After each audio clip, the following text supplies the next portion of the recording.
ఈ లోకంలో ఎవరు చూపించలేని ప్రేమ, ఎవరు అందించలేని ప్రేమ, ఎక్కడ దొరకని ప్రేమ యేసు క్రీస్తు వారిలో ఉన్నది.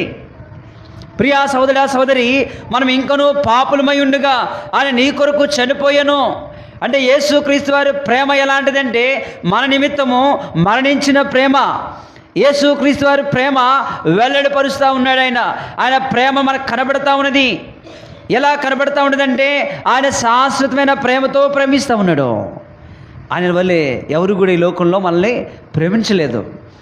ఆరాధించినప్పుడు ఆయన యొక్క నామాన్ని తలపోసుకుంటూ ఉంటే, యేసు క్రీస్తు వారి యొక్క త్యాగాన్ని తలపోసుకుంటూ ఉంటే ఆయన ప్రేమ ఏమిటో మనకి అర్థమైద్ది.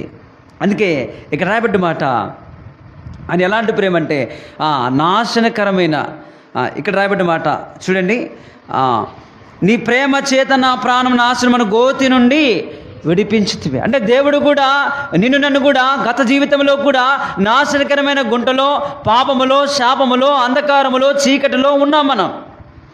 అయితే ఆశ్చర్యకరమైన తన వెలుగులోకి నడిపించి ఆయన ప్రేమను వెల్లడిపరిచి నిన్ను కూడా నన్ను కూడా ఆయన దగ్గర నిలబెట్టుకున్నాడు. ఆయన ఎలాంటి ప్రేమ వెల్లడిపరిచారంటే నాశనకరమైన గోతులో నుంచి ఆయన పైకి లేపాడు. అందుకే భక్తుడైన దావీదు గారు కూడా ఆ మాట